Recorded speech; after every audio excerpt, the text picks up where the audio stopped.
My name is Faith, and I am 35 years old. I have been married to my husband, Ryan, for about 2 years. Ryan is an employee at a company. I own several properties and live off the rental income from these. I don't want Ryan to know that I own real estate, so I've told him that I work as a freelance administrative support online. In fact, when I have some free time, I do data organization and input work.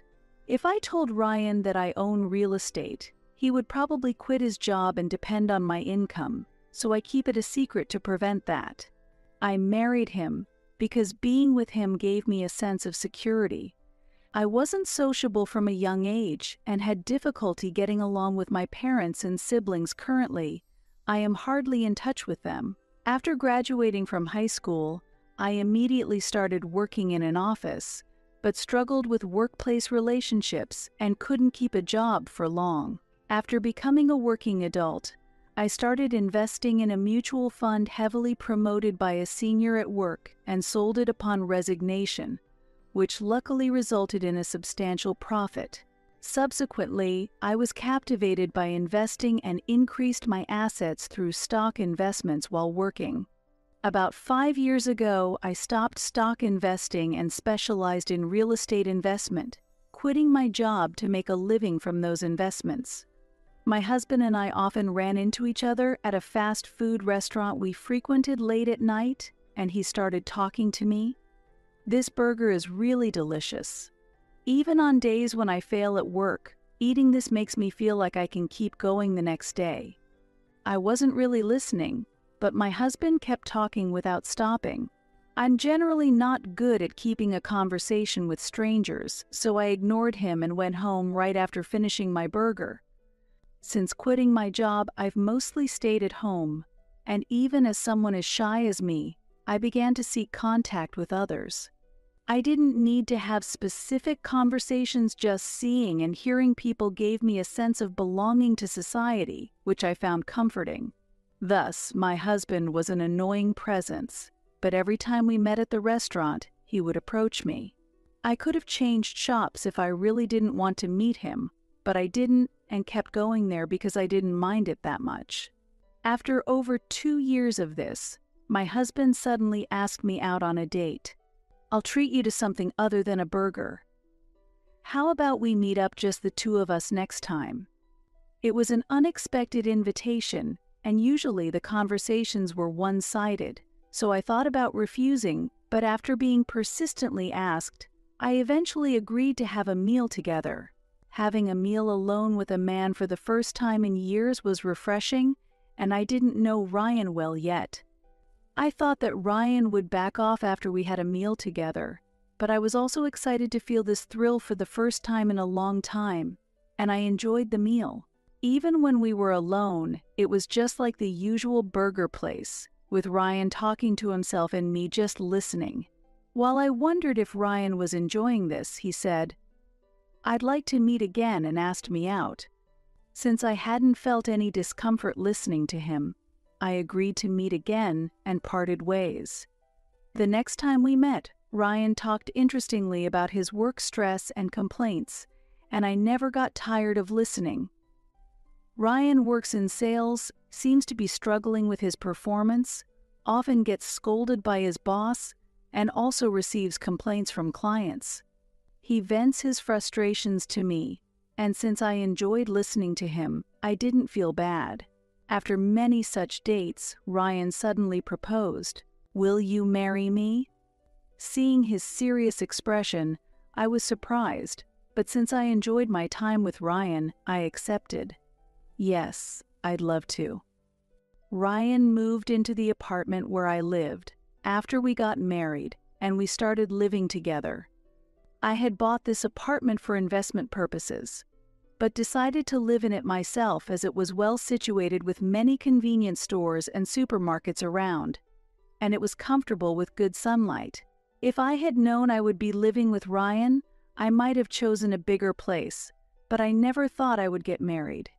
Before we got married, I told Ryan that I was freelancing to make a living and that the room we live in was mine, but I kept my other real estate investments a secret. We didn't have a wedding ceremony, and I didn't inform my estranged family about the marriage. Unlike me, Ryan maintained a good relationship with his family. Therefore, a celebration was held at my in-laws' house. I usually didn't like gatherings, but I attended the celebration at my in-laws reluctantly and interacted with my parents-in-law and Ryan's siblings. Ryan's sister had been married before but returned to her parents' house with her children after getting divorced, and his brother was still single and living with his parents. Ryan's sister seemed interested in my background and asked me in detail about my current job and the company I used to work for. She also seemed curious about why I owned an apartment. While I was talking with my sister-in-law, my mother-in-law joined in and asked me a question. "Faith, you own your own home at such a young age? Did your parents buy it for you?" Thinking that it would satisfy both my mother-in-law and sister-in-law, I answered that my parents had bought it for me. Then, my mother-in-law became interested in my parents' occupation and asked, "What kind of work does your father do? Is he a president of a company or something?" "My father is a regular employee and doesn't earn enough to buy an apartment." Since telling the truth seemed likely to raise doubts, I answered vaguely to avoid suspicion. However, my sister-in-law then delved deeper into my family's financial situation. "I wonder if Faith's family is wealthy? If so, could they perhaps enlarge this house for us?" she asked, hopeful. Internally, I thought that even if my family were wealthy, I had no intention of funding a rebuild of my in-laws' house. Their home was quite small, and it amazed me that 5 people from 3 generations were living there. However, from that day on, my mother and sister-in-law mistakenly believed I came from a wealthy family and began seeking financial support. When I refused, they started asking for assistance through my husband, so I reluctantly began lending them small amounts through him. Although my husband looked apologetic, he lent money quite casually, which worried me about whether we would get it back. Ryan's job wasn't going well, and his salary gradually decreased. His basic pay was low, and since his salary was heavily commission-based, his poor performance placed him in a tough situation. However, since our household primarily relied on my income, it didn't really affect us. Recently, construction of a new high-rise apartment building started next to our apartment, so I jokingly said to my husband, "Once the new building is finished, this place might get overshadowed. Maybe we should consider moving." Ryan didn't seem to take it seriously, but I actually spoke to a real estate agent. The agent suggested considering our current home, but also recommended purchasing an attractive property for investment. The new property was a single-family home, 5 bedrooms, barrier-free, and ideal for the elderly or large families. Suddenly, I remembered what my mother and sister-in-law had mentioned at their home. However, the house was not only spacious but also luxurious, and the price was accordingly high. Since the in-laws' house was in my father-in-law's name, there was no reason to sell the land or house to buy this new one. Selling the in-laws' home wouldn't generate a significant amount of money, while renting would be affordable for my in-laws. Unfortunately, I couldn't picture them living in an upscale residence. Having the funds, I decided to purchase this property and rent it out. A real estate investment required a considerable amount of paperwork. I accidentally left the materials for the new home in the living room. Unfortunately, my husband found them, and it seems he had taken them to his parents' house. Seeing the materials, my mother and sister-in-law mistakenly thought the house was perfect for them. At the worst possible moment while I was out, the real estate agent visited and started explaining the 5-bedroom house to my husband. "Your wife is really incredible. To buy a new home at such a young age." Hearing this, my husband linked it to the moving plans I had previously mentioned and completely misunderstood that we were moving to the new house. It's true that the construction next door would block some sunlight, but I had no immediate intention to move. It seems my husband misunderstood that I was secretly planning to move us into the 5-bedroom house. In hindsight, since that day, my husband's behavior towards me changed, and he became more clingy than before. Our marriage had been one of non-interference, which I found very comfortable. We had agreed to share household chores, but my husband often avoided them due to his job, frequently leaving the burden to me. However, he suddenly started actively preparing meals and willingly taking on household tasks. I started to feel something was off. He laughed and explained his change in behavior. "I'm just making up for all the times I slacked off."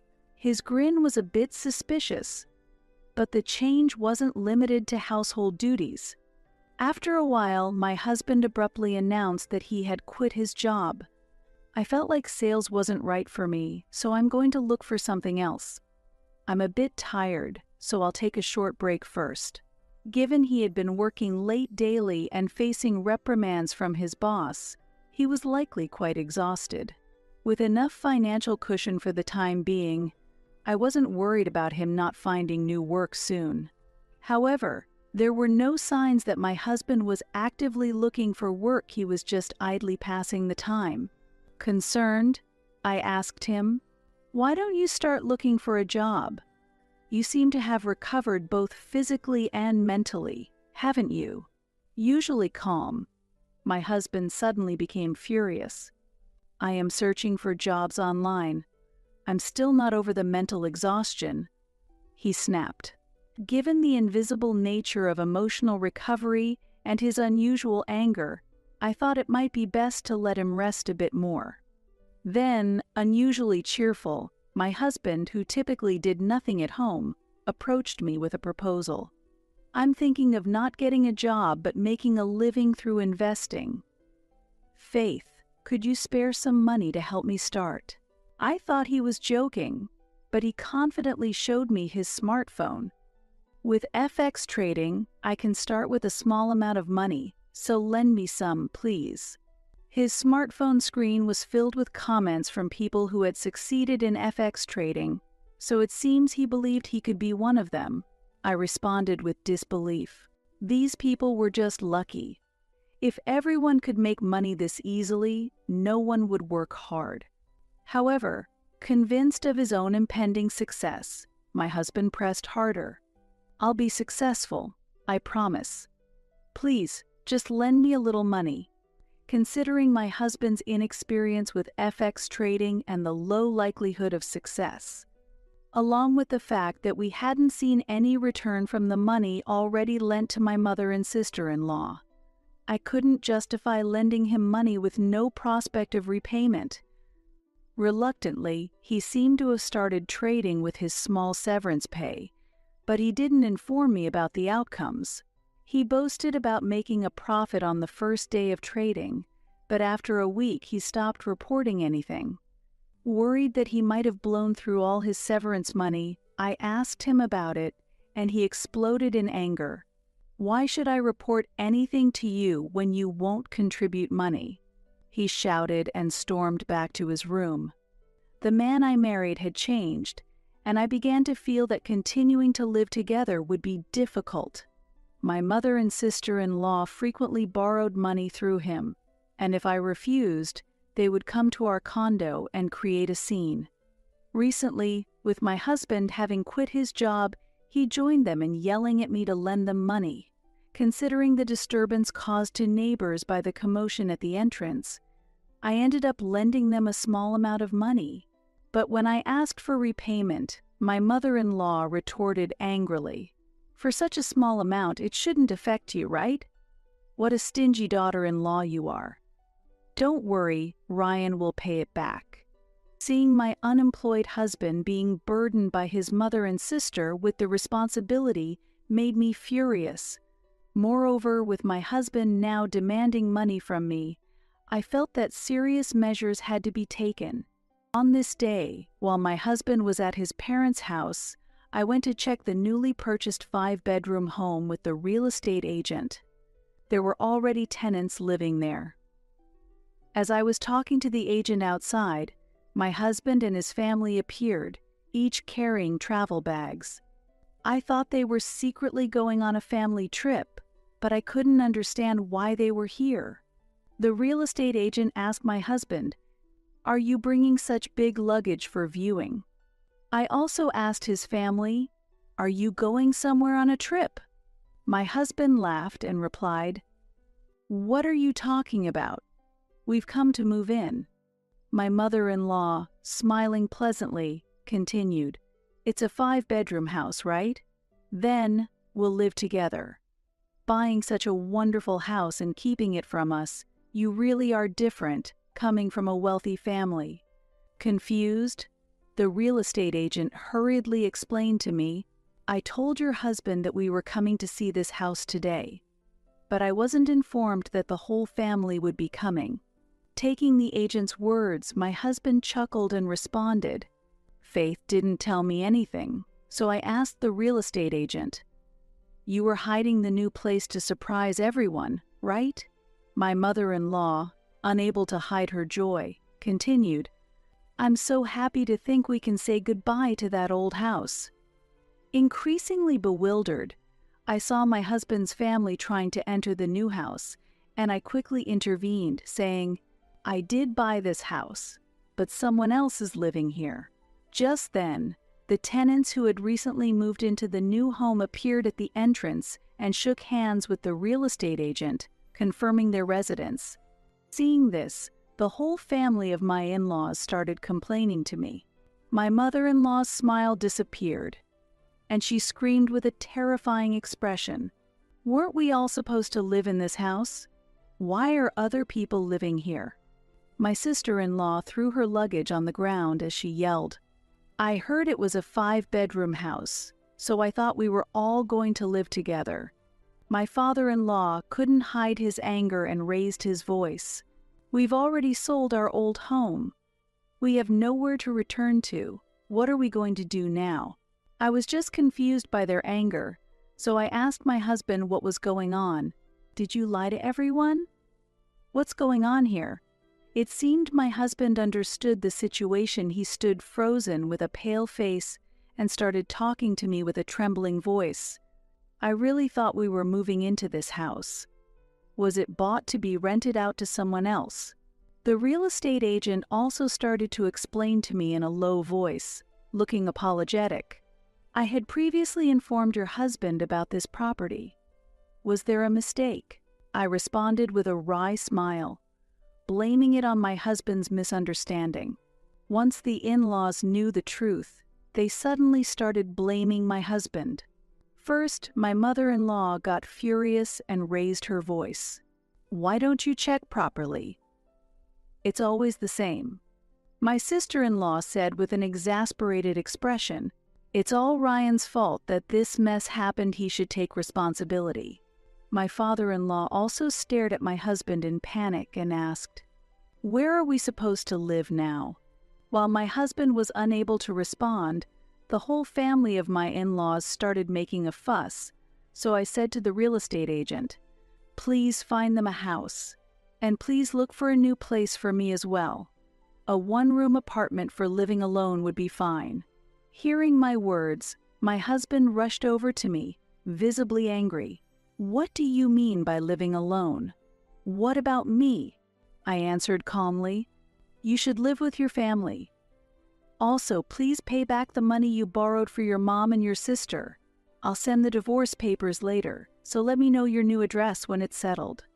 Leaving the in-laws clinging to the real estate agent, I returned to my apartment.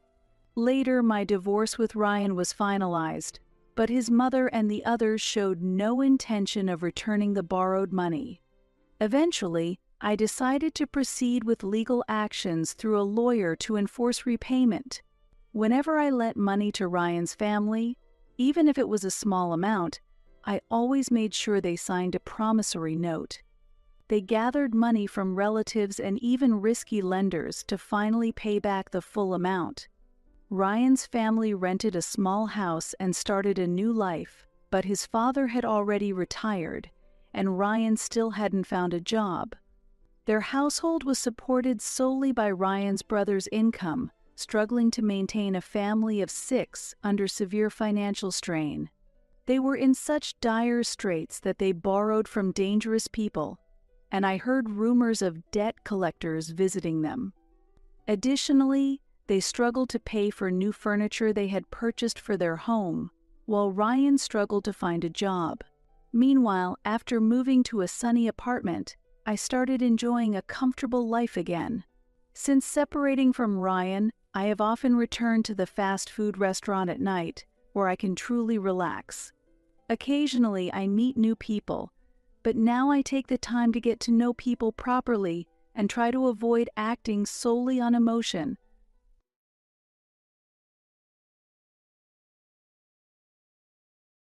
Are you satisfied with your life, commoner? What are you talking about? I'm worried about you. It had been 3 days since my husband and in-laws had disappeared. Out of the blue, I received a call from my mother-in-law. When I returned from my family's memorial service, I found my home empty except for my own belongings. They had secretly moved out. Worried? You're making a living with part-time jobs, right? Did my husband tell you that? Yes, I wonder why he got married to you. My child just became an executive. With these words, the whole truth became clear. My husband had lied to his parents. He had struggled with the economic differences we had and had asked me to keep his salary a secret from his parents. It felt like a betrayal. For whom did he think I was keeping it a secret? Oh, you have no idea. What do you mean? It just sounds like an excuse to me. It was not an excuse. In fact, it was my husband who was working part-time and I was the one serving as an executive. Our life had been supported by my income as an executive. BTW, if you wish to live with us, would you be willing to bear the living expenses? If so, I will let you live with us. Are you being serious right now? Yes, I am serious. You just need to promise to pay for living expenses and in exchange I'll give you our address. I had never considered living with them, so I decided to fight back. I refuse. In fact, it's my husband who has been working part-time. I've endured it until now, but I've decided to get a divorce. Stop joking. Have you gone mad? My mother-in-law laughed loudly over the phone. You'll find out very soon who is right. Why don't you check with my husband? You are a very unpleasant daughter-in-law. I thought about helping you, but I've changed my mind. I actually prefer that. My mother-in-law retorted angrily and hung up. 10 minutes later, I received a call from my husband, likely bombarded with questions from his mother. Of course, I ignored it and even blocked his number. He must be panicking now. I decided to enjoy my freedom from now on. As a result, my husband and his family would face difficulties. My name is Jenny. I serve as an executive in the company left by my deceased father. I have 2 brothers, each holding the positions of president and vice president. I originally had a different job. During that time, I met my future husband, Nick. We met at a drinking party my friend invited me to. What do you do for a living, Jenny? Oh, I'm just an office worker. And you, Nick? I work in marketing. Marketing. I admire that, since I'm no good when it comes to conversations. Is that so? Looking back, Nick might have already had a tendency to exaggerate stories. At that time, I believed he was truly working in marketing. The conversation was so pleasant that we decided to exchange contacts. We regularly went for dates, and the comfortable feeling we had when we were together eventually led us to marriage. I think it's time I introduce you to my parents. Yes, the sooner, the better. How about next Sunday? That's fine. According to Nick, his parents would welcome me warmly. However, the reception at his parents' house was entirely different from what I expected, especially the cold treatment from my mother-in-law. Jenny, you work in an office, right? Yes, that's right, but... And how much do you earn specifically?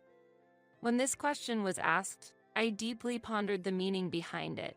How much? I inquired back. You're so oblivious. It's clear I'm asking about your salary. My mother-in-law replied with slight irritation. From this exchange, the intention behind the question was clear enough. What I really wanted to know was why my mother-in-law was so interested in my financial situation. My mother-in-law's question conveyed blatant disdain towards me.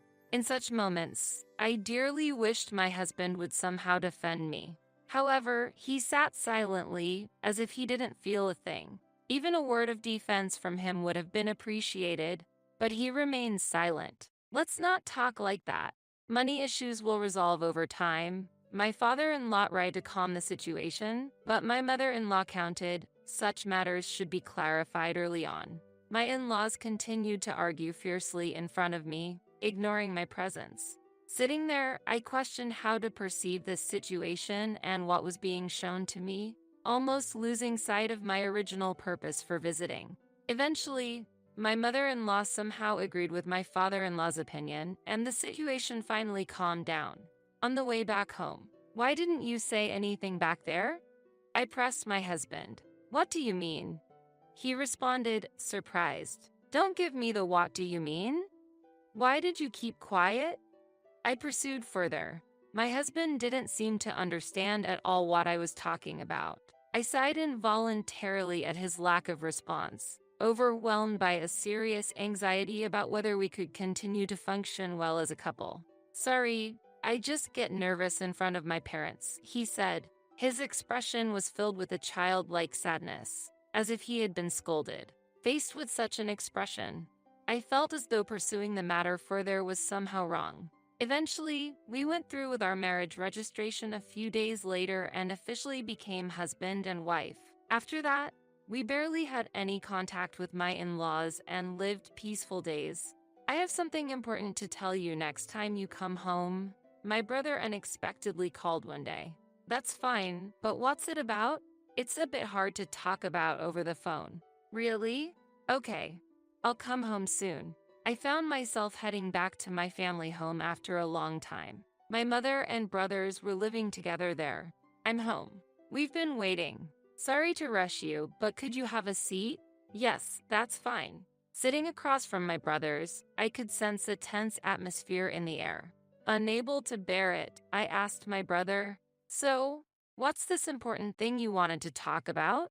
"As you know, we've been carrying on father's business." "Yes, I'm aware of that. So, we would like to welcome you as an executive in the company." "What? Why all of a sudden?" My younger brother began to explain. "You've always had a talent for judging people's character." "Wait, since when?" "Recently, someone we trusted ran off with our money." "What? Really?" "The person who took the money was an acquaintance from the time our father was alive. He used to serve as an executive, and so a position has just opened up. I found it hard to accept the proposal so suddenly. I can't give you an answer right now." Then, my mother also spoke up. "Jenny, I know it's tough for you, but could you help us out?" "Mom, are you feeling okay?" My mother had been frail for a year now, spending most of her time resting. "I'm feeling well today, so no worries." "Is the executive position really out of the question?" "It's all so sudden. Let me think about it." I left my family home that day without giving a clear answer, troubled about how to respond to my mother's request. Upon returning home, I discussed the matter with my husband. "Really? That's fantastic. You should definitely take it." He was surprisingly enthusiastic. "Do you really think so? After all, it could mean a better salary than what you're making now, right?" They didn't go into details. I fully support my brother-in-law's proposal. There was a specific reason behind my husband's fervent support. A week after discussing this with my husband, an urgent call came. "Please come back home quickly." "What happened?" "It's Mom." Upon receiving the news, I rushed out of work and headed to my family home. When I arrived, many people were already gathered there. In the center of them all, my mother laid quietly. "Please tell me this is a dream." I was unprepared for the sudden turn of events. It was unexpected. According to my eldest brother, when they went to check on her in the morning, she was already dead. I didn't have the courage to look at my mother's face directly.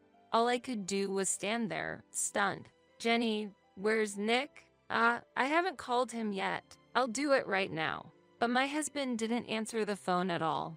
In the end, all I could do was leave a message on the answering machine. About 2 hours later, my husband arrived. "Sorry for being late. I was busy." Rather than sorrow, I felt angered by his attitude. How can you laugh? Mom has passed away. I didn't mean it like that. Whatever, just keep quiet. You're worrying too much. Until everything was over, my husband did not grasp the seriousness of the situation. While we were busy attending to the many visitors, it became late at night before we could even realize. Just when I was sinking into the sofa, exhausted, my husband made an unbelievable remark. With a smile on his face, he brought up the topic of dividing the inheritance. What about inheritance? Will you get something distributed? I can't answer that so suddenly. But your father was managing a company, right? There must be a considerable amount to expect. Stop it. It's unbelievable to talk about such things at this time. But this is an important discussion. If you're going to talk only about money, I don't mind if you leave. Okay, fine, I understand.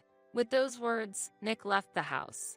I could not comprehend why he was so insistent on bringing up the inheritance. Soon after, my eldest brother came by. Did something happen? It's nothing important. It must be tough for you. I never thought I'd be discussing inheritance or company matters at such a time. Normally, you wouldn't discuss such things. Besides, when you guys proposed to me to join the company, my husband was unusually eager. There might be some ulterior motive for his obsession with money. You might be right. I couldn't help but wonder why he acted so forcefully. After my brothers assured me there was no need to worry about my mother, I immediately prepared to return home. I tried contacting my husband before leaving, but he didn't respond at all. As a result, I decided to call his parents' house. Jenny, I've heard from Nick about the situation. I'm truly sorry to hear about your mother's passing. Did you hear anything else? Yes, I heard. According to Nick, you're trying to resolve the inheritance issue on your own. That's not true. In fact, such discussions have not happened at all. Really? Are you hiding something? It seemed like my words were not getting through. Anyway, now is not the time to have such discussions. How insolent. I'll take that as a compliment. Eventually, my mother-in-law could not stand it anymore and ended the call. She seemed furious. However, it was a trivial matter to me. I returned home, but my husband did not come back that day. He returned the following day. Where were you yesterday? Does it matter? I guess not. Our relationship had clearly cooled. Over the next week, there was hardly any meaningful conversation between us. My brothers took care of the funeral arrangements for our mother. Even after the funeral, I never saw my husband or his parents visit us. During this time, I made an important decision. I've decided to work for the company run by you guys. Is that okay? You can reconsider. Last time, we rushed and didn't fully listen to your opinion. Thank you, but I've made up my mind. It's okay. With that decision, I started a new career at my brother's company. I hesitated whether to inform my husband about this decision, but considering it would be more troublesome if he found out later, I decided to be honest. I'm going to be busy as an executive from now on. Really, work hard for me too. Of course, that's the plan. And so, I quit my previous job and threw myself into the business with my brothers. Every day at the new job was tough and exhausting, but it was also fulfilling. Half a year later, my husband unexpectedly said, "I quit my job." Why would you do that? Well, the previous job wasn't a good fit for me. But you were in marketing, right? Marketing? No, I was working in a factory. What? I was astonished by my husband's revelation. All this time, I had believed he was working in marketing. This meant he had been lying about his job since we met. So, you've been deceiving me all this time. Deceiving? What are you talking about? If you've forgotten, then it's fine. What on earth are you saying? That was exactly what I wanted to know. Regretting my marriage with him at this point was futile. So, what do you plan to do now? You're unemployed, right? I have you, don't I? You're an executive with a considerable income, right? At that moment, I finally understood everything. He probably thought working was foolish now that he had me. So, what you were aiming for was my income. Don't talk like I did something wrong, but it's better to keep the executive thing a secret from my parents. That's true. And I've decided to start sending money to my parents every month starting next month. I'd like you to handle that. Wait a minute. I haven't heard anything about this. I just decided it now. Indeed, it would be troublesome if my in-laws found out. However, I couldn't just accept it as is. But it would be equally troublesome if they found out you're unemployed, right? So you will have to work at least the bare minimum. What are you talking about? It's a deal to keep each other's secrets safe. This should put your mind at ease. Yeah, that makes sense. Then it's decided. All right, I really can't worry my parents, so please. With a sense of defeat, Nick lowered his head. I had no intention of continuing life under these circumstances. Afterward, Nick started working part-time according to my instructions. However, the wage he earned was extremely low. His working hours weren't all day, and he lived a life as free as during his student days. Even worse, he spent the money he earned on gambling such as poker and slot machines. You should go out sometimes. You can't always be at home. There's no problem, right? Let me be free. Gradually, Nick seemed to have forgotten even the promise to keep each other's secrets. From this point on, Nick's behavior got more and more unbearable. Despite being a part-timer, he started coming home late and going out more frequently. You've been coming home late recently. Is something going on? Oh, I've been asked to do overtime at work. But didn't you choose a job with no overtime? That was the plan, but it seems the situation has changed. Then why have you started to go out more on your days off? I thought I should get some exercise outside once in a while. You dress up quite a bit for that, don't you? I kept asking questions out of curiosity. Initially calm, Nick seemed troubled by my barrage of questions. How am I supposed to answer when you ask so many questions at once? Give me a break. I don't think I'm asking anything too difficult. Are you looking down on me because you're an executive? What?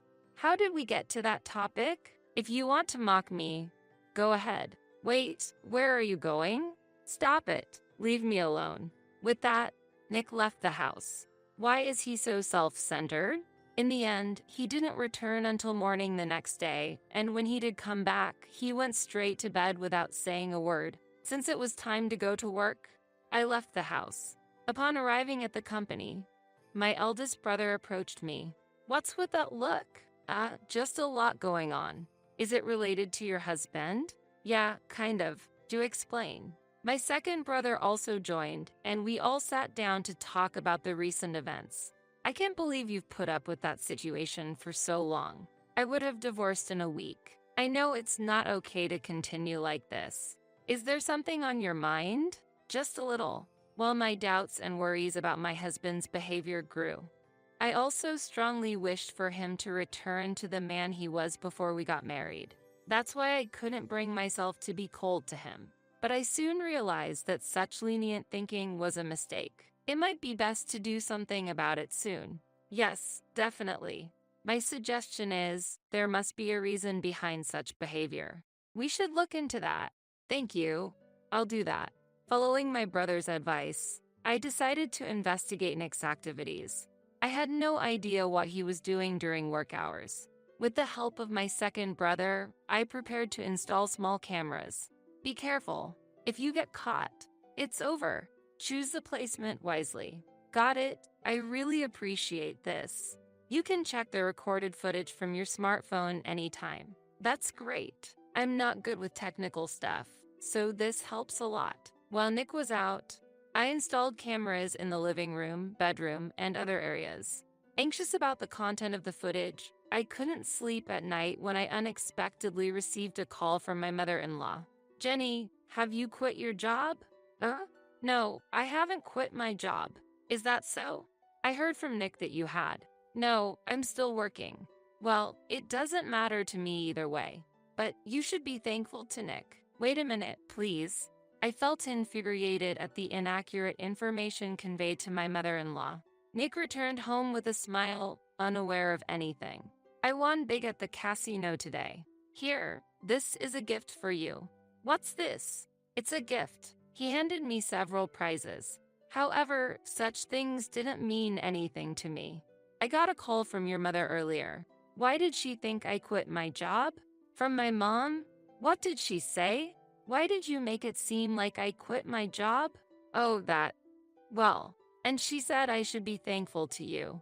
Don't say unnecessary things from now on. Got it? I'll be careful. If something like this happens again, you do understand what will happen, right? I get it. So stop threatening me like that. It depends on what you do. After that, Nick's behavior temporarily became more settled. He started to take his work seriously, and the frequency of his outings noticeably decreased. During this time, I had to return to my hometown. I'll be going back home for a bit. I plan to return in 2 days. Understood? Have fun. It's not for fun. It's not a leisure trip. Well, don't be so stiff about it. Isn't it time for you to leave? All right, I'm leaving this place in your hands then. He seemed oddly pleased about me leaving. However, my mind was focused on my mother's first-year memorial. Upon arriving at my family home, my brothers warmly welcomed me. Thanks for coming. Of course, I came because it's Mom's first-year memorial. I see. But what about the camera situation? Camera? Don't tell me you forgot about the high-performance camera I prepared. It was meant to monitor your husband, no? Oh, you're right. I can't believe you forgot. Well, a lot has been going on, and I completely forgot. With the day-to-day business and issues with my mother-in-law, I had completely forgotten about the surveillance cameras. I'll check it when I get back home. Can't you look at it from your phone? That's right. Oh dear. As suggested, I used my smartphone to review the previous footage. The screen showed my husband preparing to go out about a week ago. I see. Did you find out something? Yes, it's quite obvious. Can you show us? I showed my brothers the footage recorded by the camera. The footage included clear audio of my husband arranging to meet someone on the phone and whispering words of love. It was undeniable evidence of infidelity. This is solid proof, definitely evidence of cheating. Feeling utterly disrespected, a wave of emotions surged beyond just anger. What a pathetic man. I can't believe even you misjudged your husband. I glared at my eldest brother. Don't look at me so sharply. I was just joking. After my mother's first-year memorial was over, I hurried back home. I tried contacting my husband, but there was no response. Upon returning home, the sight that greeted me was unbelievable. Everything except my belongings had been taken away. I also tried contacting my in-laws, but there was no response from their side either. The only thing left was the camera I had installed. I immediately checked the recorded footage. It showed my husband and my in-laws talking, and their conversation was clearly audible. This should be enough. I wonder how she'll react when she comes back. Let's go. We have no more business here. Yes, let's. Hearing these conversations, I realized there was a larger scheme at play. Filled with anxiety, I headed to my in-laws' house, which was about a 40-minute train ride away. Facing the reality of my in-laws' house now being a plot for sale forced me to confront the situation head-on. As I stood there, a neighbor approached me. If you're looking for the family that lived there, they moved out a few days ago. Do you know where they went? I'm not sure, but they were quite pleased, saying they'd be living with their talented son. I appreciate the information, thank you. From that moment, I resolved to get revenge. Upon returning home, I tried to figure out a plan, but finding their whereabouts and establishing contact proved difficult. 3 days after my husband and in-laws vanished, I received an unexpected call from my mother-in-law. Are you satisfied with your life, commoner? What?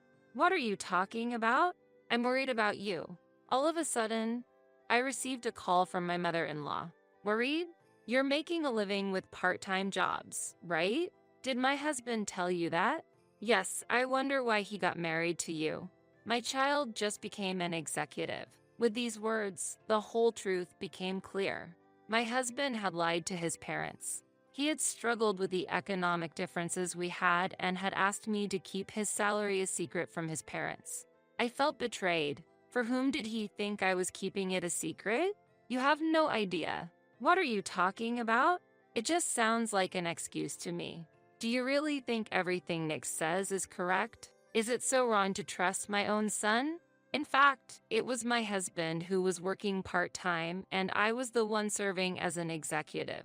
Our life had been supported by my income as an executive. BTW, if you wish to live with us, would you be willing to bear the living expenses? If so, I will let you live with us. Are you being serious right now? Yes, I am serious. You just need to promise to pay for living expenses, and in exchange, I'll give you our address. I had never considered living with them, so I decided to fight back. I refuse. In fact, it's my husband who has been working part-time. I've endured it until now, but I've decided to get a divorce. Stop joking. Have you gone mad? My mother-in-law laughed loudly over the phone. You'll find out very soon who is right. Why don't you check with my husband? You are a very unpleasant daughter-in-law. I thought about helping you, but I've changed my mind. I would actually prefer that. My mother-in-law retorted angrily and hung up. Shortly afterward, I received a call from my husband, likely bombarded with questions from his mother. Of course, I ignored him and even blocked his number. I decided to enjoy my freedom from now on, which would surely put my husband and his family in a difficult situation. The next day, I resolved to move out. Even if they visited, I would no longer be there. It was only fair to return the treatment I had received. After discussing the situation with my two brothers, we immediately headed to a local real estate agency. I sought a new place to live as quickly as possible. We have a property available for immediate move-in, but the rent is somewhat high, the agent said. That's fine. I'll take that property. Understood. Let's proceed with the paperwork. I completed the contract that day and contacted a moving company. Luckily, only my belongings needed to be moved, so the relocation was swift. In my new home, I immediately felt relaxed. I hadn't realized how comfortable it could be to live alone. About 2 weeks later, I noticed many missed calls from my mother-in-law on my phone. Having already blocked my husband, any contact would have to come from her. Despite feeling annoyed, I decided to answer. However, it wasn't my mother-in-law on the other end. Where are you? I can't get into the house. Didn't I tell you? I moved out. You moved out. Why? You started it. I just did the same. Wait a minute. What about our lives from now on? It all began with your lies. That's none of my concern. That's Also, I intend for us to part ways. I'll send the divorce papers by mail, so could you give me your address? Nick then started laughing. I see, so you don't know our address, huh? Then divorce is impossible, right? Realizing his tactic, I understood. However, I'm not one to give up so easily. It's true I don't know the address, but I won't give up over that. A little investigation will solve that. Wait, wouldn't it be strange for you and me to part ways? What's so strange about that? Just tell your mother the truth and clear things up. All right, I'll talk to her properly. I can't trust your words. Goodbye. After ending the call, I immediately went to a lawyer. My eldest brother had recommended a consultation with our business's legal advisor. I explained the situation in detail, including the recorded footage and everything that had led up to this point. And they were happy to take on the case. They started arranging for the divorce proceedings right away. A few days later, I left a voicemail message for my mother-in-law. A week later, Nick and his parents showed up at the agreed place. Let's keep this brief, since you've made us come all the way here. Of course, that was the plan. Hiring a lawyer, are we? How desperate must you be? My mother-in-law laughed, but Nick's complexion had gone pale. In fact, he had not yet told his parents the whole truth. This situation was to my advantage. The conversation quickly moved to the main issue.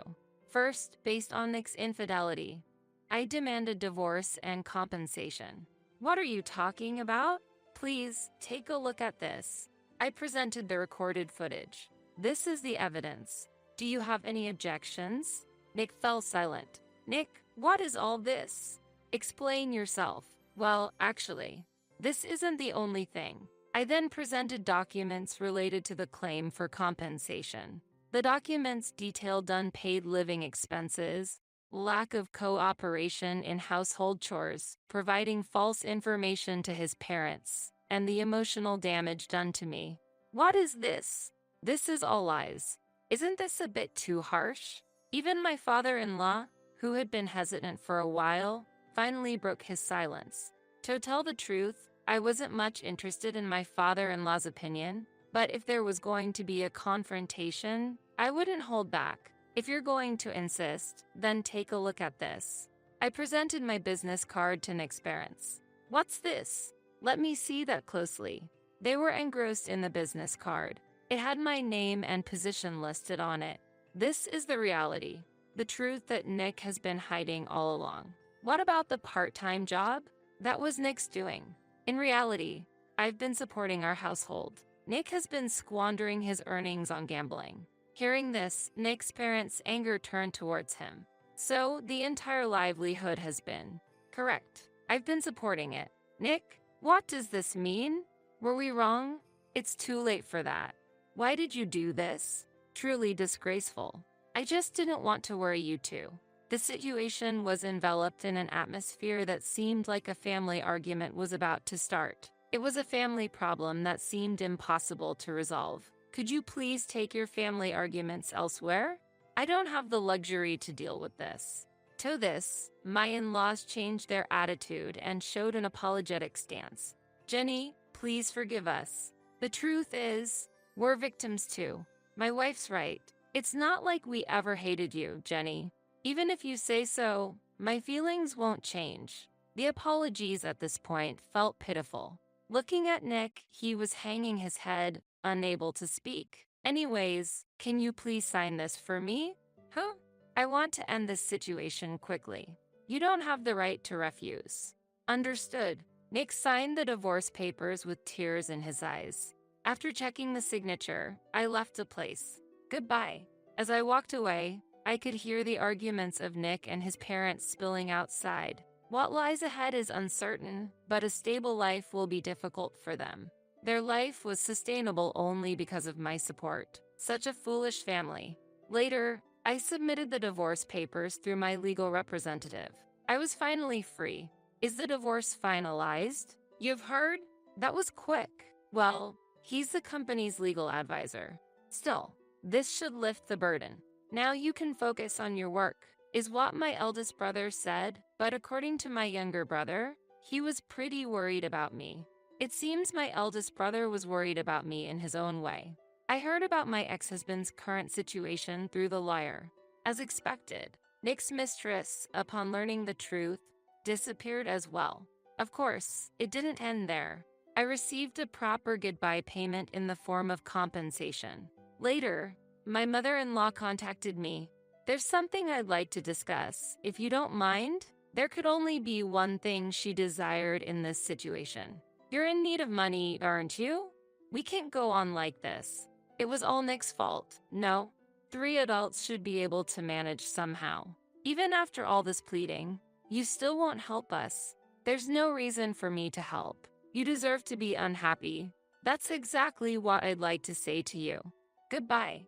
Currently, I hear that my in-laws are living in poverty together.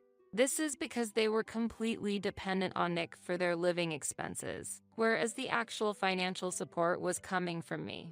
Now, I enjoy a life free from anyone's constraints. Work is going well, and my days are fulfilling. Today, under the clear sky, I embark on a new day.